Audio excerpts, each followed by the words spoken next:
Happy 2015 and welcome to The Beat, brought to you by the Living Music Resource at the University of Mississippi in partnership with the Gertrude C. Ford Center in historic Oxford. We are so glad that you're here with us today. We are bridging the traditions of the musical past with the technology of the 21st century.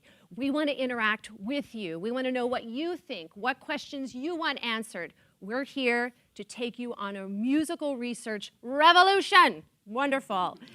So far, our Beat programs have included 15 different states, different viewers, we're glad you're watching, and 4 different countries. I am Nancy Mariah Balach, the LMR creator, editor, and host, and I have the privilege of working at this wonderful university here in Oxford. So, how do you ask these questions? How do you participate today? You can email us at livingmusicresource@gmail.com. You can chat on that feature through the live stream. Or today you are going to want to tweet because a lucky Twitter follower today is going to receive a signed score from our guest. Should I say the name? Should I say the name? Andrew Lippa! Andrew Lippa is here. Can you tell I'm excited? Yay! Give him a clap. This is huge for the Living Music Resource. I have been a fan of this man for a very long time, but last year in New York City at the Nats Winter Workshop, I got to hear him speak. And it was I will say, it was a life-changing moment for me. He inspired me on so many levels beyond music that it became an immediate personal goal to bring him here. So I hope some of you have that kind of moment with him today also. So who is Andrew Lippa? In case you don't know, I'm sure y'all do though. He's a composer, he's a lyricist, book writer, performer, and producer. Some of his Broadway shows include Big Fish, The Addams Family, You're a Good Man, Charlie Brown. He's an accomplished singer with credits at major performing venues and on prominent recording labels. Recently, the New York City premiere of his oratorio, I Am Harvey Milk, received rave reviews with a cast that included Andrew Lippa, Kristen Chenoweth, the all-star Broadway Men's Chorus, and the Orchestra of St. Luke's. Let's do it. Let's welcome Andrew Lippa! I'm excited! This is so amazing. Welcome.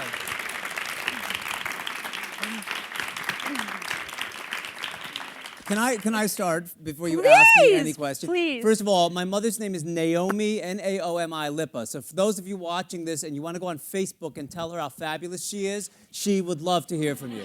I love it, I love it. And we're trying to get Naomi to watch, right? The technical, she might be watching it on a, CD of the program. But we're trying. Hi, Mom, if you're watching. That counts. First thing I'm going to just sort of kick off with, Playbill.com very recently, January 21st, had an article out and talking with you about your upcoming revival of the Wild Party and the fact that you had seen Into the Woods and contacted Sondheim and just this idea of how do you change a work, how much you're going to, and said in there you're going to change things a little. What does that mean? Well, I saw Into the Woods, and I'm privileged to know Stephen Sondheim a little bit, and he's been very supportive of my work throughout my career. And I wrote him. I was so inspired by the movie on lots of levels. A, that it exists in the world. It is moving and beautiful, and that it was this musical. I saw the first week of previews in 1987. I saw when I was brand new in New York City. I was 22 years old. And I wanted to just say, A, I love that it exists in the world and how magnificent it was on film, what a great transition it made to film, and how happy I was it was very successful. Now that's a bit self-serving because when musicals are successful the way that one has been and make the money that one has made, it's just going to encourage Hollywood to make more. So my musical is called The Wild Party or Big Fish or The Addams Family. Make that into a movie. But the big thing I said was I was just blown away at a man of his gifts and a show that is for many of us, the show is the show. Like, why are you going to change it? It's I wouldn't say it's perfect, but it is what it is, and it's beautiful the way it is. Well, Steve Sondheim throughout his career has done that, and when he does, in the past 15 years, the revivals of his shows that have been with 6 musicians and small casts playing music themselves, and lots of different ways of doing his shows, he's proven over and over again that his shows are malleable and can be done in different ways. And the fact that he's still rewriting work at 85, he's still rewriting work that many of us consider, sacrosanct in a way. It's a holy stuff. And so I said, I have the good fortune of doing the Wild Party this summer with Sutton Foster in New York City.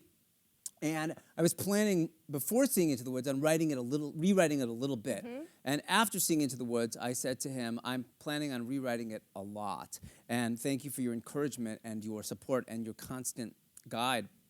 If Steve Sondheim rewrites his lyrics to On the Steps of the Palace, then it's a lesson to all of us who write that it's okay to do that with our measly little songs. Well, I don't know whether you use measly with your works, but I don't know.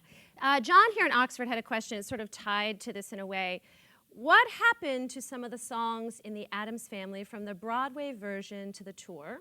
He would love to know what happened to them. Where did they go? They're Quote, for unquote. sale. I'll sell them to the highest bidder. Well, what happens? This happens all the time. There's that proverbial trunk, and songs go away because you want to make your play better. These are musical plays, and while they are called musicals and not playsicles or setsicles or lightsicles, although their lighting designers would prefer they be called lightsicles, they are called musicals, and the music is often the reason people go to them. But the story has to be told clearly and well and engage the audience in a way that makes them want to be with those characters. And so the songs are there to serve the larger purpose. I always say to songwriters that the songs you have to be good at the micro level and the macro level. And what I call the micro level is each individual song, and the macro level being the entire arc of a play. I am a playwright, but my tools are not only talking. My tools are lyrics and music. That's what I use to tell my plays. Okay. And so those songs go away. You don't need them. They go away, and they usually, that's it, and sometimes I republish them, or people get a chance to explore them in a learning environment. Right, neat.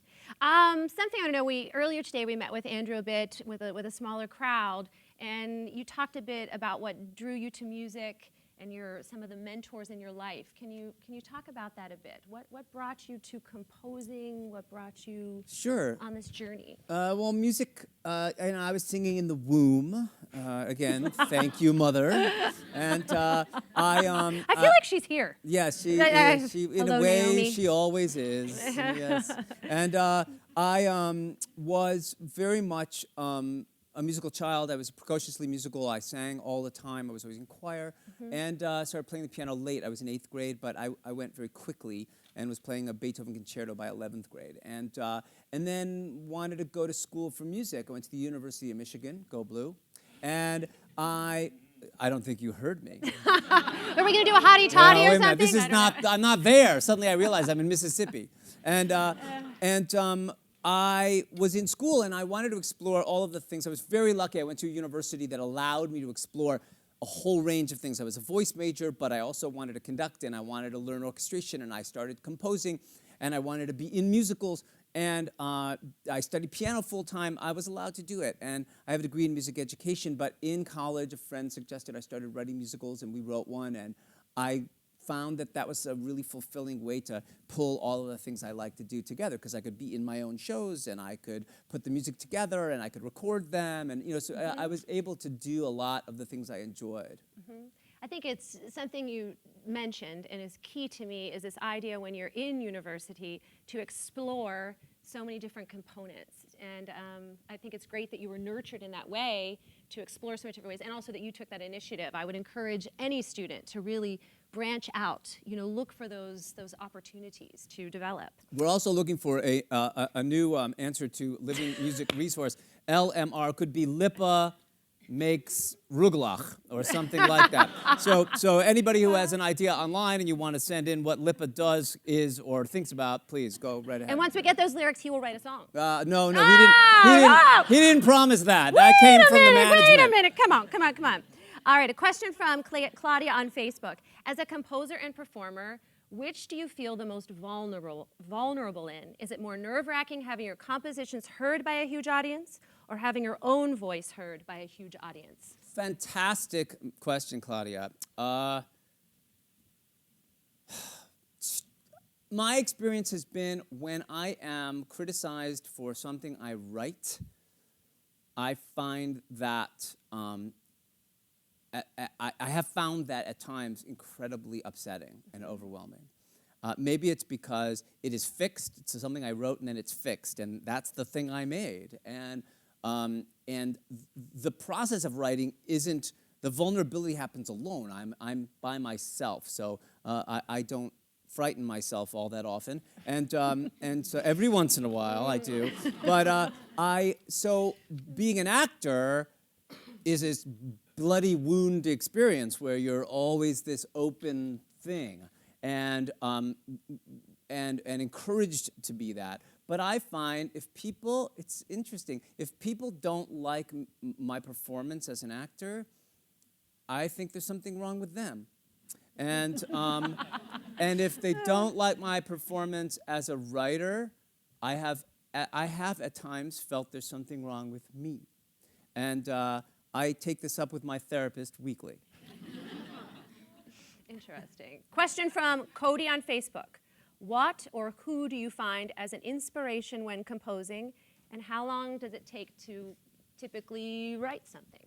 An inspiration while composing is a complex answer because every show I write, if it's a full-length piece, if I'm going to write a musical play, then I'm going to be living in a musical universe that interests me. And most of my shows, if you're familiar with my work, there's a jazz idiom that runs through The Wild Party, and there's a country idiom that runs through Big Fish, and there's a sort of vaudeville idiom that runs through Addams Family. So these are Little Princesses, West African music. So these shows are informed by other things as well. And so I wouldn't say inspiration's involved. You know what they say, inspiration is 90% perspiration and 10% inspiration. And the notion of digging deeper within myself, the idea of not being afraid of myself, if we talked about that a moment ago jokingly, but if I am willing, writing is self-serving. I'm not doing it for you. I'm doing it for me, because otherwise I think I'd be in the nut house, and I mean that in a nice way. How long does it take? You know, a sequence like One Normal Night in the Addams Family, which is a big thing that goes from the house to the park to the other characters arriving to them all coming back together. These big musical scenes that have to be held together by music and go forward and somehow be all of a piece, they can take weeks to construct. They're very architectural, and they have to feel like a song. But a single song like Fight the Dragons that we're going to hear a little later, that I wrote in a couple hours. I like writing the solos because they don't take long, but I always save those. Those are like dessert for me. Got it. Well, let's tie into this idea of Fight the Dragons, and we're going to look at another song. We sent out a call across the nation for singers to send in videos. And dragons. Yes. And we selected two. And the first singer that we are going to listen to, performer we're going to enjoy, is Brittany Weir from New York City. And she's going to sing for us, I'm Not Waiting. So let's enjoy Brittany.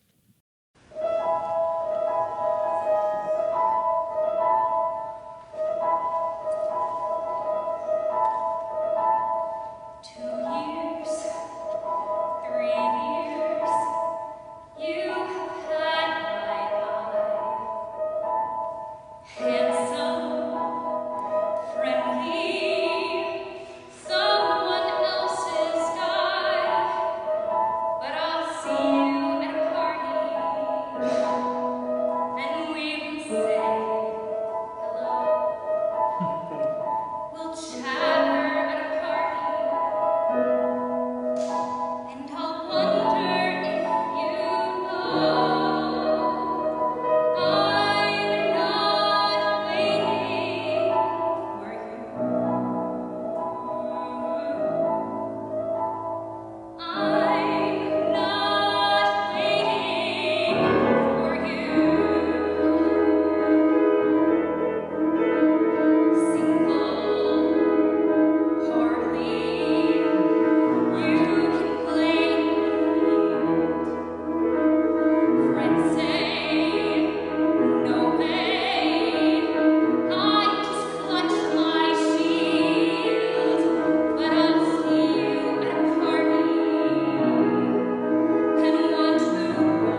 Very nice, Brittany. And I want to explain that we have Brittany Hi. on FaceTime here. And so Brittany and Andrew will see each other, and we're going to get to watch this conversation take place. So when I make her cry, you won't see it actually happening. Hi, Brittany. It's Andrew. I Lippa. almost did just watching you.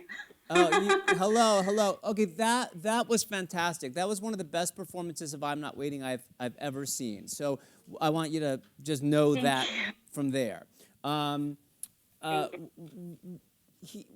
What? Tell me, they can hear her. They can hear her. Oh, if yes, she they talks? can hear her. Okay, Mhm. so tell me what, if you can, very simply, what's the song about?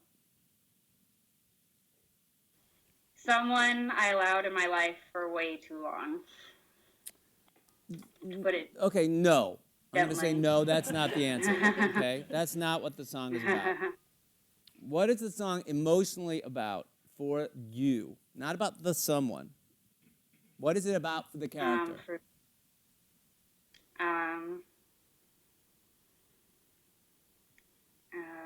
Being dependent.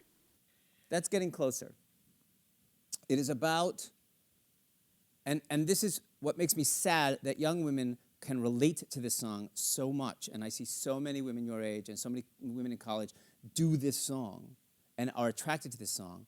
And it is about a deep inability to accept oneself. And it is about an ambivalence that arises from that feeling. Now, it's impossible to play ambivalence. It's very difficult to play ambivalence. It's not an action, right? So what do you play in the song? So the question becomes, for an actor, right? We're not talking about pop songs here. We're talking about actions. First of all, the word is called acting, not passiving, okay? And so everything we do is based on action. It is active. We react. We have an activity. God, I'm good. So Brittany, right? Yes, you're totally right. Brittany, what is the action in I'm Not Waiting? You may not know the answer. Oh, boy. I can tell you. Do you want me to tell you? Yeah. So the action, Well, the action in I'm Not Waiting is whoever the listener is, and songs, and I will talk about this tonight as well, songs are never monologues. That is not a monologue. That is a dialogue. That song is being sung to somebody. It is not a song from a musical. It is just a song. But it is a theatrical song, and it is a song that is engaging with another person. To be or not to be, that is the question. And I am talking to somebody. Not just the skull, but I am talking to somebody. And it's not a former version of myself, although that's an interesting idea. It's ephemeral. Okay? I'm talking to that young man right there in the second row. And I'm saying, I've been waiting for you all my life. He's really cute, for those of you who can't see him.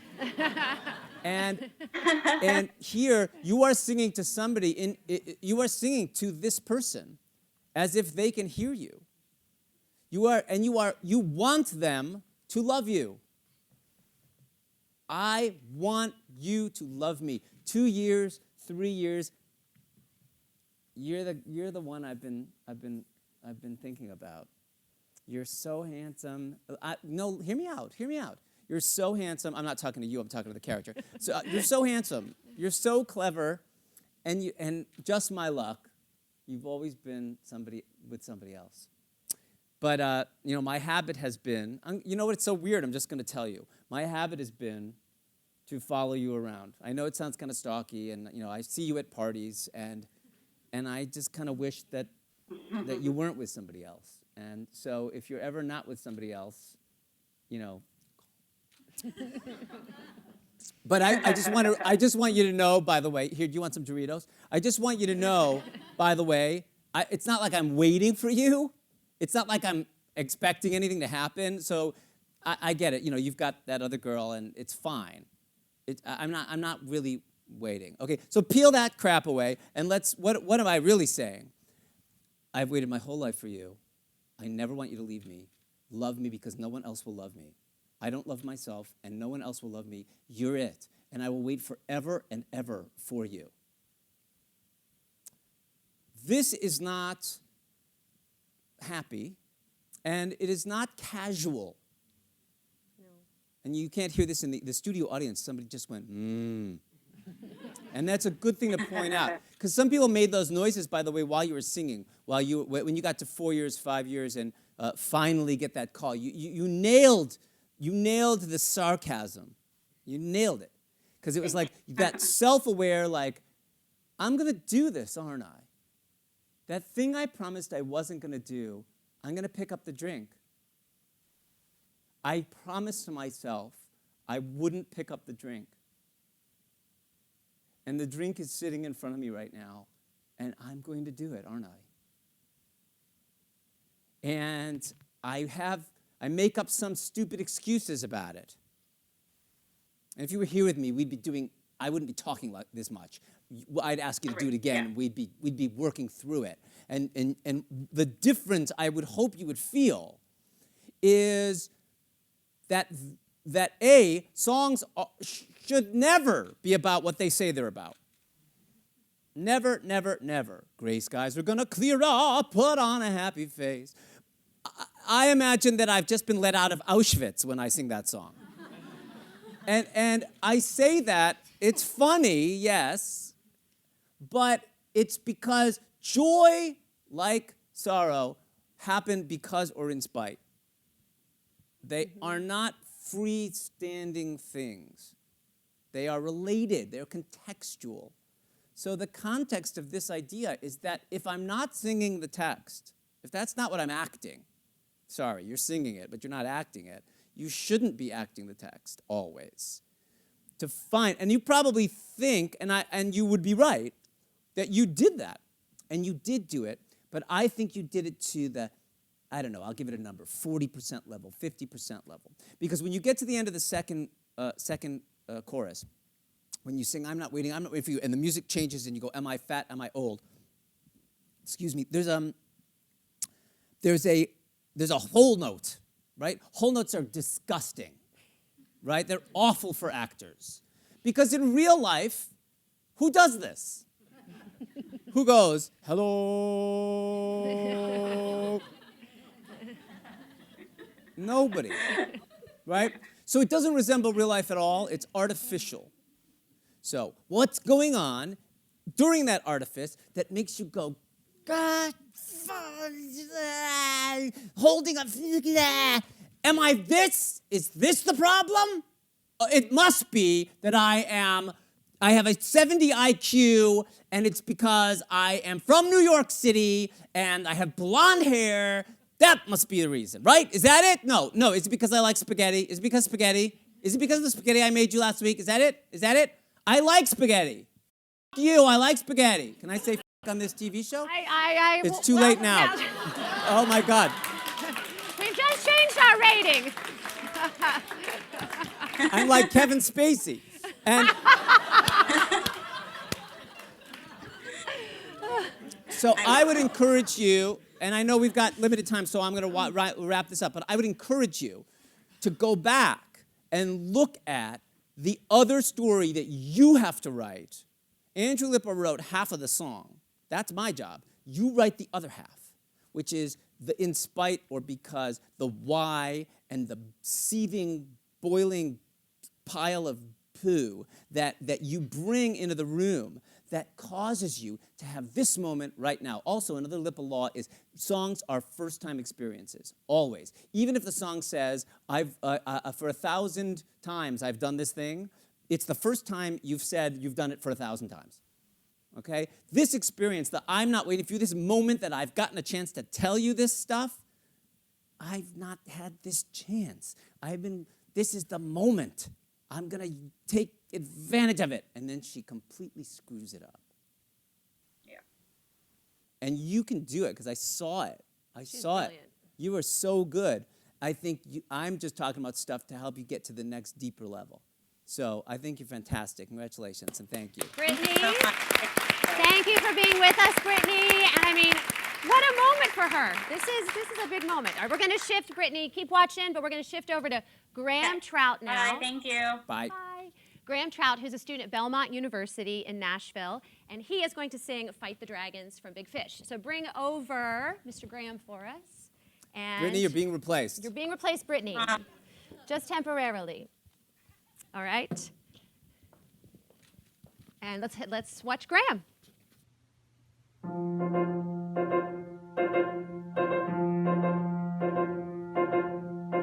I've never been a man who lived an office life.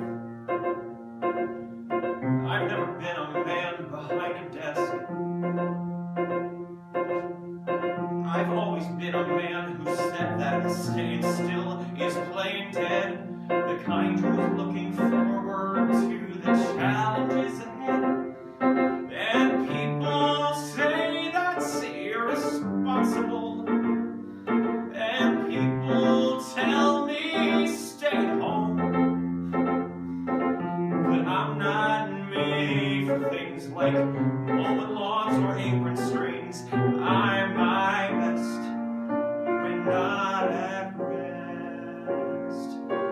So I fight the dragons and I storm the castles and I win a battle or two. Then comes the day, it's time, I'm packing up and I am bringing all my stories home to you.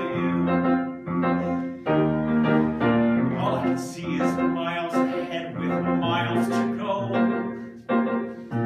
All I can feel is wind and sun and sky. Stop for a coffee, make a friend, and pray the day will never end. 'Cause there's one more adventure awaiting round another bend, where I fight the dragons and I storm the castles and I win a battle or two.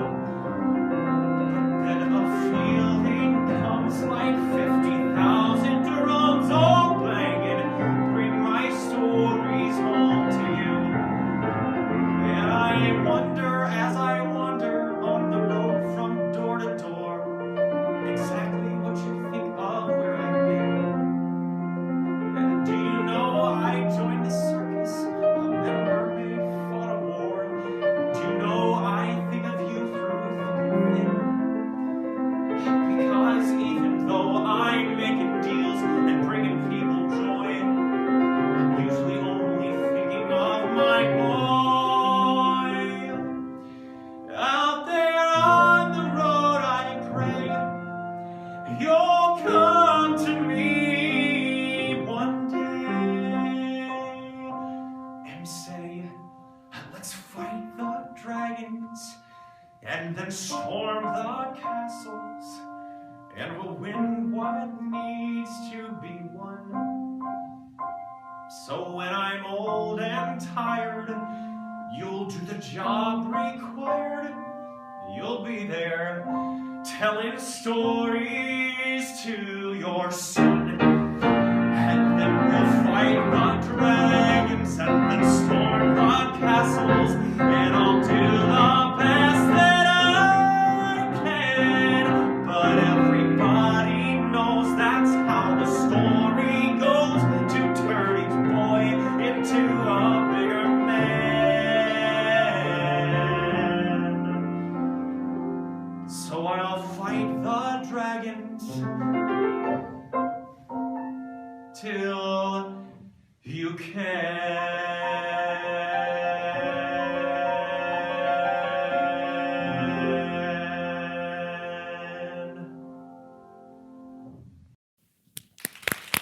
Nice, Graham.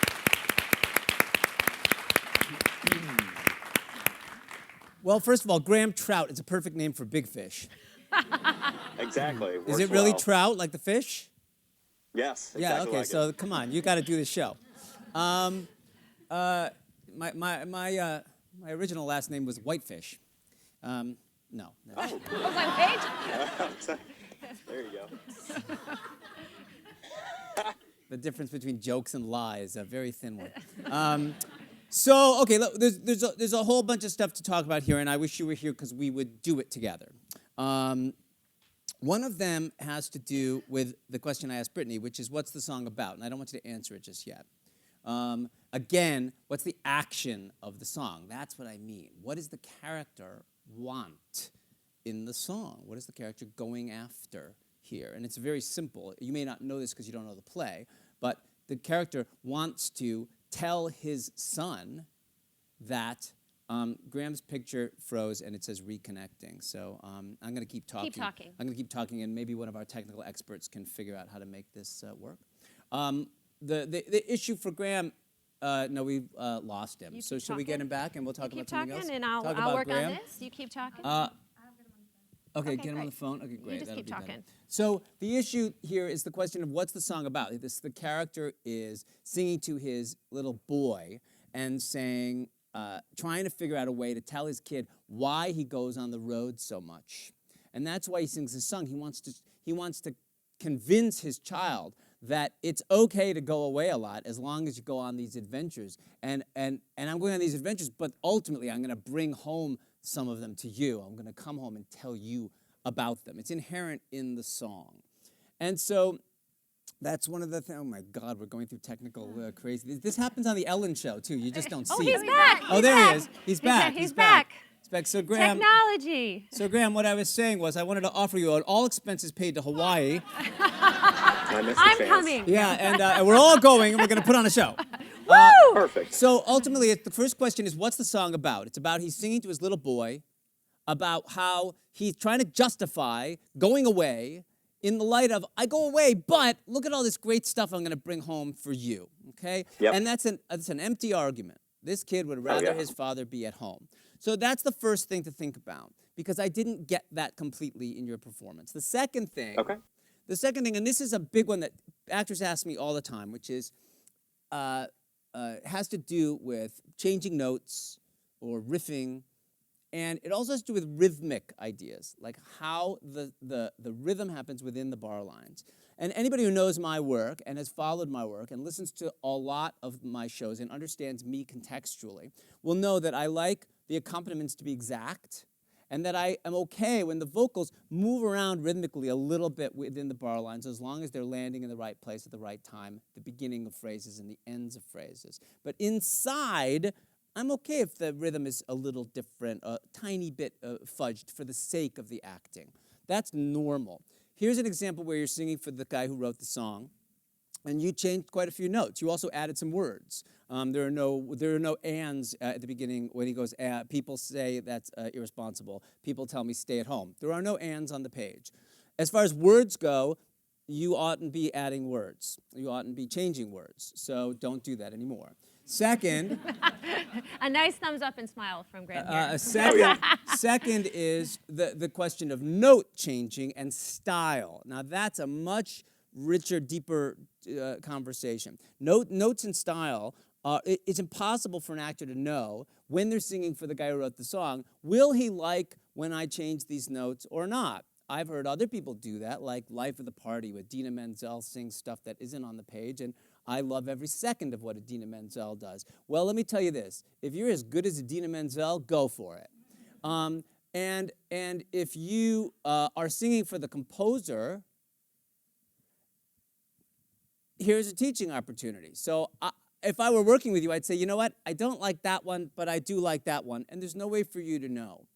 And it's a cautionary tale, because if you get the opportunities in your life to sing for composers or lyricists, don't make up words.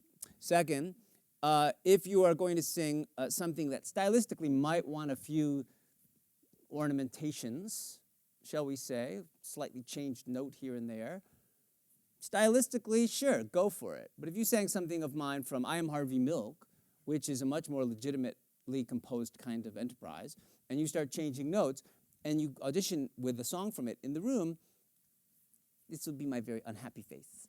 Okay, I won't like that. And therefore, I'm going to check out. You might be the right person, but I'm going to check out. People ask me, should they sing songs, if they get called into an audition for the writer, should they sing something else that the writer has written? I always say no, because the risks are too great. The risks are too great. Sing something that somebody else wrote. And then when they ask you to come back, they'll often ask you to sing from the score if it's a new show. So I would just say tread very carefully when you stylistically decide that you can alter things here and there. Third is your body language. And I take it you don't have a 10-year-old son locked away somewhere that we don't know about, okay? So the question of your body language is a very important one. And again, if you were here with me, we'd work on that. If I turned the volume off, a lot of the time what I would see is this.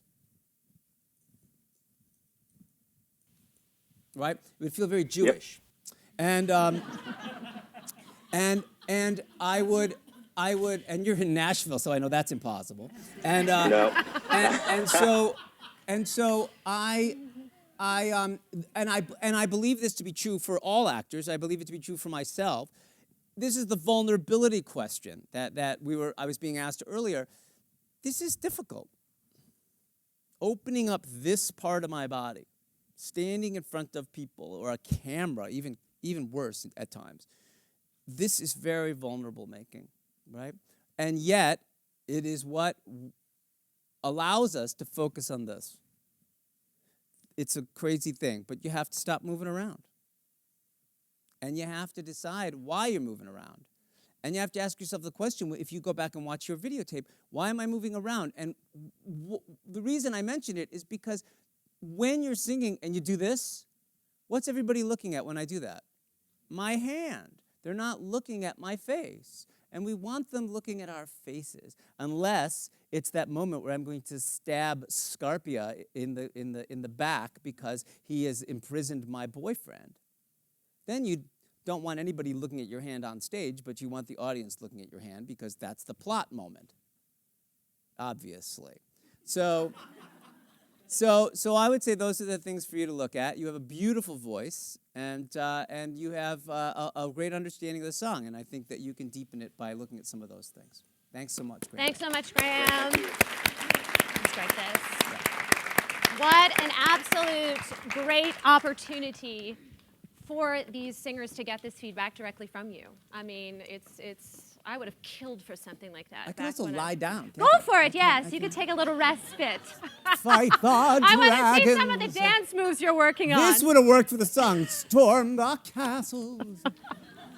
All right, now that you're in your heavy drama mode, I have a question. Yeah. Have you ever thought of composing an opera? And Well, that's not my question. It's from Chloe in the audience. She wants to know. Chloe in the audience, where are you? Oh, okay, she's like, don't look at me. And I think I've had the right person with that question. Sorry if I didn't. Well, The Wild Party is an opera, really. If you answer the question, what makes an opera? And boy, that's a tiring and old question that I'm not all that interested in. But I think it's really all of the reasons. All of the answers are not interesting reasons to me. What makes an opera? Operatic voices. What makes an opera? A large orchestra. What makes an opera? Unamplified singing. I mean, these are the things that we associated with operas, right? Otherwise, an entirely sung-through piece, why isn't John and Jen an opera?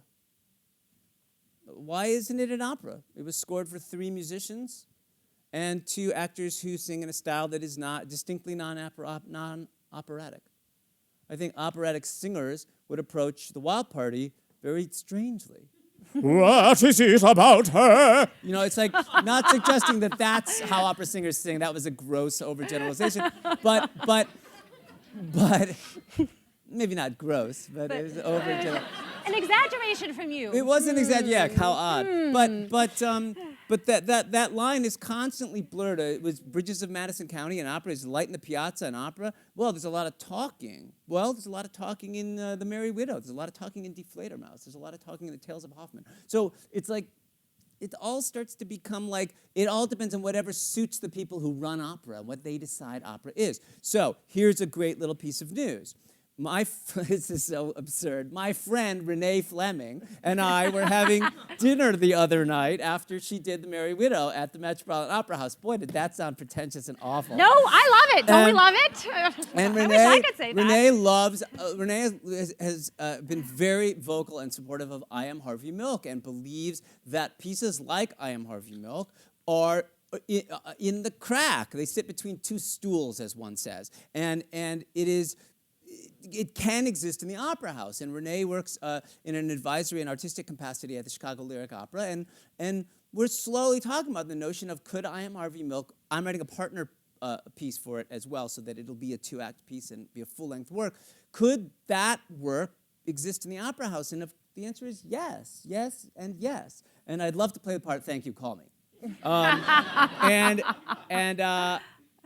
Except Harvey Milk's gay, and I would just have to, oh no, wait a minute.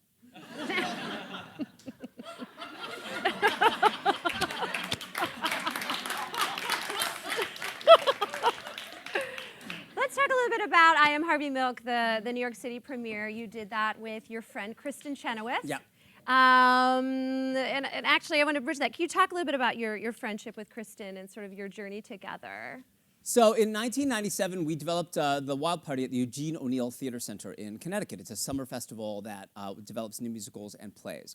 And it's a wonderful summer camp environment, but it's like summer camp prison, because you're constantly working on your new musical, because you get 2 weeks with a cast and a pianist and a drummer and the chance to make it as good as you can before you present it to an audience in a reading format, just at music stands.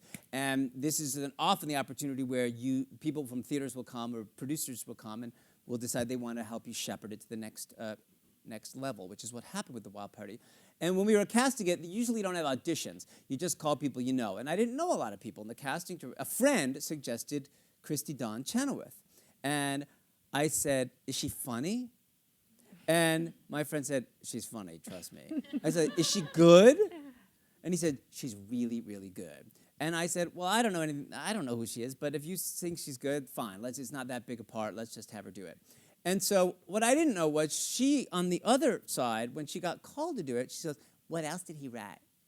And they said, that's pretty good, isn't it? It is pretty good. And what else did he write? And they said John and Jen. And she has a very long story about how a friend had been on tour, and he came home, and they had no money in 1996. And he said, 1995, when it was running off Broadway, and he came home flush with some money, and he said, let's do anything you want tonight. Let's go anywhere. And she was living on 44th Street, across from where John and Jen was playing. She goes, I want to see that show. I want to see that show. It looks good. And so they went to see John and Jen, and then they went to dinner, and she said they stayed up really late talking about it because it really moved them.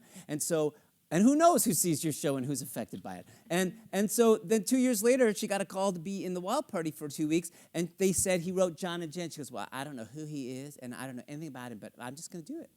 And that's how we met. And Wow. she did the Wild Party with us. So she played the role of May. I wrote Two of a Kind for her. I wrote it there. And then not long after that, Charlie Brown came up, and the notion of writing My New Philosophy came up, and she got offered to do anything, Annie Get Your Gun with Bernadette Peters and play the young female ingenue. And that was a Broadway show with a star, and ours was a Broadway show with no star. You know what I mean? It's like, and she wasn't sure what to pick, and they wouldn't promise, the producers wouldn't guarantee that she could get a new song. But I called her, and with all humility set to the side, I said, Christy, if I write it and you sing it, who dare cut it? I love it. And as obnoxious as that is, my friend Renee Fleming loved that joke. And as obnoxious as that is, I was right, because not that the song's so great, but she turned it into something great. And this was that 50-50 thing that I talk about all the time. It's like, my job is to write something as good as I can, but it's nothing if I don't get somebody like Kristen Chenoweth to inhabit it and make it what she made out of it. And so our relationship just has only grown from there, and we just keep working together. And in June, the Disney Channel, she's starring as Maleficent in a movie on the Disney Channel called Descendants, and I wrote her big song in the movie. Neat. So it's just been a lifetime of joy. I've conducted symphony orchestras. I conducted at the Metropolitan Opera House. We starred together in I Am Harvey Milk, and are hopefully going to do it again together and record it for television. So that's exciting. It's wonderful. And it's wonderful for all of us, because we truly enjoy all that you bring to the musical world for us to experience. Thank you. I will tell you this: the friendships you make now here in college, these are the ones you're going to carry through your life with. They are going to be the people who are there for you and who know you the best. And it's good to be known To be known is a good thing. Yeah, yeah. All right, we're going to shift here. We always play a game on one of our beats. And today we're going to play Know Your Lines. And I have to admit, I'm really nervous because I'm going head to head. I am paired with graduate student Kyle Davis, and Mr. Lippa here is paired with Abby Wilson. And Go, Abby Wilson! Abby is a force to be reckoned with. So we are going to get situated here. We're going to play our little game. Heather, come on up and explain to us how this works. Here we go. All right. So this game is called Know Your Shows, and basically it's like heads up or headbands. So there's going to be two teams, and each player gets 30 seconds to describe whatever the other player is holding up on their head. It's going to be either Broadway shows or popular songs from those Broadway shows. So it's going to be very exciting, only 30 seconds, and you get 1 point for a correct answer, and you get -1 point for a pass. So, is everybody clear? All right. I'm gonna Yes. Okay. that stack, and you this stack. Holy moly. Yes. So And it you're. goes- We will let. Okay, you're just I just saw the first one. I'm not going to cheat. Okay. We will let our guests go first. if that's okay. Absolutely. Although it's going to make us even more nervous. All right. So, And so let do me we just have- get clear on it. I put it on my head. She's going to give me clues. Okay, great. Okay. Yes. No worries. All right. Ready? Go. Oh, I don't even know. You can say pass. Pass. Okay. Go. Da-na, da-na, na, na, na, na, da-na, na, na, na, na, na, na, na, na. It's a religion. It's a Book of Mormon? yes. Woo! Idina Menzel. Da, da, na, na, na, na, na, Defying na. Gravity? Yes. Da, na, na, na, na, na, na, na, na. Julie Andrews. Favorite thing? My favorite things? Yes. Da, na, na. Also from the religion show. That was good. Do I keep That that was one? good. I'll get rid of that one. That was good, Abby. All right. Now you. Okay. Oh my But we're let's pass it over here for this round. Okay. Ooh, mercy. You'll love me even if I get Yeah, none, right? it's Okay, all right. I won't. Okay. We're here, All right, just here we go. All right. Ready? Wait a minute. Ready? Go. It's a beach. It's about four guys. It's a musical. Oh, yes. I Clint know Eastwood, it. Clint I Eastwood. know it. Oh, I gosh. live in New. Jersey Boys! Yeah. Okay. Yeah, we got trouble. Right here in River City. And he, Music Man! Yes. Okay. Okay. Hey. My Fair Lady! Yes. Okay. Time. Just go slow. Just listen to what I say. Don't panic. Oh, sorry. Just listen. All right. Are we ready? Okay. Yes. Make All sure right. you so that you can get them quickly. All right. Ready? Go. Come on, babe. We're going to paint the town. Go ahead. She's so good. Defying Gravity's from this show. Wicked. This is the famous Andrew Lloyd Webber thing about the guy in the bottom Phantom of of the. the Opera. This is the one with Leonard Bernstein, Stephen Sondheim. They're dancing Jerome Robbins. It's a fantastic song. Maria. West Side Story. Yes. This is the one about the maid the nanny who goes to the house, played by Julie Andrews, and it's a big Sound of famous Music. movie. No. The other nanny who goes to the house. She's magical. And she has an umbrella. Oh, Mary Poppins. Yes, this is the song I wrote. We were just talking about from Your Good Man, Charlie Brown. Philosophy. My new philosophy. Yes. Yes. This is also from my. Very good. Wow. When we practice, I mean, I'm not to take any of your thunder away, but when we practiced the other day, is she not a force to be reckoned with? She did pretty darn Oh, good. she's phenomenal. Yeah, She is. she's coming. Not to take anything away She's from coming. You know, Gus Carrot George. This is going out to you. You can see how good I am, Gus. You know it. You know it. Password. I beat you. All right, so Alrighty. now Heat is on. I have to give you the clues. Okay, all right. All right. The last round. I think they need a lot. Oh, yeah. I'm going to be looking for a new assistant after this. All right. All right. Ready? Go. Okay. Oh my gosh. It's from Jersey Boys. It's a song. Oh gosh. Jersey Boys. Pass. Sorry. Oh my gosh. Okay. This is from. I'm not saying what it's from, right? This is from Hairspray. No. No, pass it. Oh, we're so bad. No, okay. come on. All right, Sweetie Todd. Sweetie Todd. Nothing but a pie. No. Try the priest. I I'm don't know. not.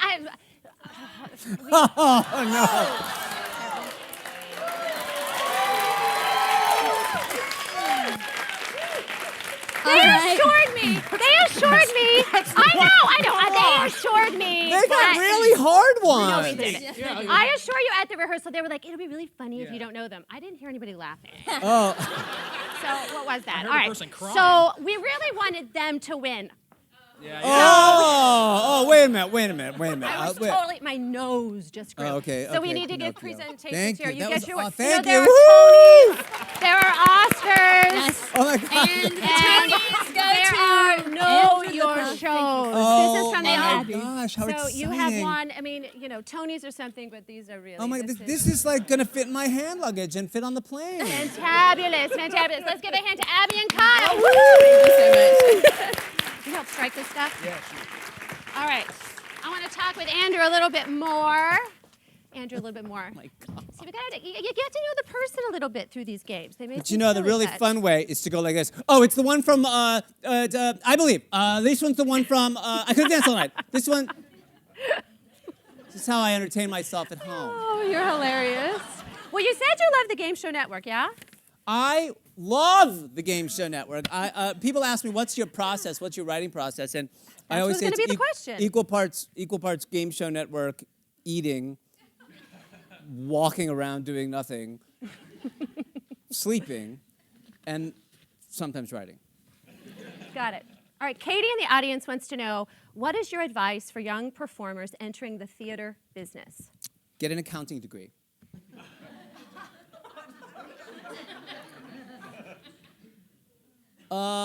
Say yes to everything. And, within the law. Say yes to everything. Hey, will you come and be in my thing? And there's no money, but it's like a thing in a basement, and 7 people will come. Yeah, sure. Say yes to everything. Just do it. Just do it. I agree. I think if you create opportunity, I mean, and yeah. Show up. Yeah. You'll get better. You'll meet more people. People will see you. Rinse, repeat.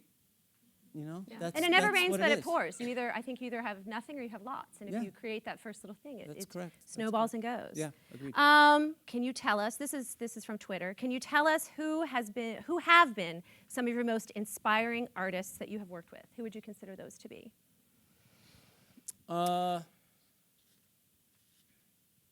Well, for my 50th birthday, we did a couple of concert versions of my musical A Little Princess in December, and I was lucky enough to be in it. I played the evil headmistress, Miss Minchin. And at the end of our second performance, we all went off stage, and the conductor called me back on stage and said that they had a little surprise for me. They had a video that my husband had made. My husband works in the film business, and he had an editor take all this raw footage of about 15 women I've worked with in all of my Broadway and off-Broadway shows throughout the years. So it was Kristen and Laura Benanti and Julia Murney and just a whole host, Stephanie Balach, a whole host of people. And they all sang me happy birthday and said something lovely or funny or a combination. And then he edited it all into the thing. So my girls, as we call them, it made me cry. I was, it was so beautiful, and the audience watched it. I saw it the first time. The audience was watching it, So nice. and so there's something about all the women I've worked with, and continue to make relationships and work multiple times with people like Kristen and that Kate Baldwin, who was in Big Fish, who's now in John and Jen off Broadway, this revival. There's something, I don't know, maybe it's because I'm not a woman and the register they sing in and the story, the way I approach writing for women and writing about women, that allows me to be something I'm not. And I love that special relationship I have with those ladies. So they're inspiring to me. It's wonderful. Of the musicals you've written, which is your favorite? A member on the website wants to know this. Now, many composers tell me you know their works. It's like their child. Mm-hmm. So I hope this isn't like picking your favorite child. No, but it is the answer, like picking. The act of making a child takes a lot less time and is a lot more fun. And not that I'd know. maybe we should use that. But musicals take years and years and years to develop and to get into the form that you would when you see them or when you put them on. And So I would say the difference isn't about picking, the thing isn't about picking my favorite, it's about remembering the ones I've chosen to do because I was passionate about the story, because I wanted to do it despite what other people told me that, well, no one will ever want to produce that, or that doesn't seem like a story anybody would turn into a musical. And I'll tell a quick anecdote about it. Do we have time for anecdotes? Absolutely, absolutely. So Arthur Lawrence, who wrote the books to Gypsy and West Side Story and several famous films and a lot of plays, and directed La Cage aux Folles the first time, the musical. Arthur, a legend in the theater. He died a couple years ago. He was in his 90s. And Arthur, when he was in his, I don't know, at the beginning of the 2000s, I got a call from a theater. They were doing a play that Arthur was directing and translating. It had been written in Spanish. It was from Argentina, and it needed a score, music and a song at the end. So in the last 5 minutes, it was like a musical. So I went to meet Arthur, and Arthur was notorious, famous for being this terrifying, short man. And he was like a bulldog, and he tore people apart, and he was not nice, and he had this awful reputation. And yet he was one of the smartest guys ever to make a musical. So I go to Arthur's house, and he sits down. We're sitting in this dining room, and he's sitting in a chair, and I'm sitting in a chair, and we're looking at each other. And now you may be aware there was another musical called The Wild Party that happened the same year mine did, in 2000, written by some other people. And it played the same time period. It was a very strange coincidence. And Arthur said, well, I didn't see your Wild Party. I saw the other one, but I could have told you that it's a terrible idea for a musical. Terrible. That poem is stupid, and it's a terrible idea for a musical. And I said, well, Arthur, here I was like in my, mid-30s. I said, well, Arthur, say what you want, but the Wild Party catapulted me into the front ranks of people my age making musicals. And the Wild Party turned me into a lyricist. And come to think of it, it's the reason I'm sitting across from you right now. So from where I sit, it was a great idea. And he went like this. He smiled, he went.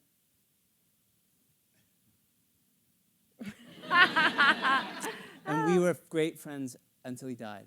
And I'm reminded of that story because I chose to do The Wild Party because I read the poem and immediately had a flash of passion and felt that this was something I needed to write about because it had something to do with me. I don't know what. And I didn't then know what, but it did have something to do with me. And every time I pick something to write that truly has something to do with me, I am rewarded in many ways. I don't mean financially, I mean it's an extraordinarily important, moving, wonderful creative experience, and these are the things I look for now. Wonderful, wonderful. Well, we're going to sort of close things down here a little bit. I want to recap a little bit about the Beat and LMR. Exciting to say, in 1 year, this program has really grown. I mean, for us to be able to say we have you here is enormous. And I want to encourage those that are watching, please join LMR. Visit livingmusicresource.com. It is free. You join, you can stay up to date on our activities, things that are happening. You could be one of those singers working with someone like Andrew Lippa on this through the internet. And I have people I want to thank. I want to thank you first and foremost. Andrew, thank you for being here. Thank you. I want to thank our technical director, Charlie Miles, who's working over there. Yeah. I want to call up what I call my dream team: Heather Higginbotham, Claudia Salcedo, Megan Brock, Shalene Sugar, Carly Reeder, Rachel Dennis, Katie McLaughlin, Melanie Colhane, Cody Arthur, Hillary Smith, and then I'm calling back up Abby Wilson and Kyle Davis for all assisting and making this possible. Yay! I want to give a very sincere shout out to a dear friend and supporter of this endeavor, Suzette Schellmeyer, who is just an absolutely beautiful human being, supporter of the arts, and my world is better for knowing her. I'd like to applaud Suzette. I want to also thank donors who made this possible. I want to thank Sneed's Hardware. I want to thank Sarah Hamilton. I want to thank the In and Old Miss, and I want to thank donors who have been making sharing their funds with the Living Music Resource through the foundation here at the University of Mississippi. We appreciate it. We want to keep this thing growing. Today, I said a lucky audience member. Did I say this, or did I just talk about Twitter? Someone in the audience is going to also get an autograph score. If your seat had a little LMR thing on it, look behind you. Yes! There he is. You are a winner! Yay! You are a winner! You get to either select John and Jen or a little princess, and it is signed by, I keep saying, the Andrew Lippa. I shall say it again, the Andrew Lippa. You are a winner. So congratulations to you. Yay. We will be contacting our random Twitter winner and send you your score. Visit our website. I mean, check out what we got going on. I want to announce on February 11th, we're going to be bringing back Bill Bolcom and Joan Morris. They're going to be here. We're going to do a beat with them. Bill was one of Andrew's mentors, and sort of when I was at that Nats Winter Workshop and heard you speak, came up about Bill Bolcom, and that was one of those moments that you were talking about. I was like, he's going to come to Ole Miss. I know this is our. It was like that. You talked about the bunny rabbit this morning. You see the bunny rabbit? That was my bunny rabbit moment. And we're going to talk about collaboration, not standard collaboration of singer with pianist, but singers with composers and lyricists and dancers, all types of collaborations that are possible with these amazing living artists. Last thing I want to say, the music research revolution continues. See you later. Bye.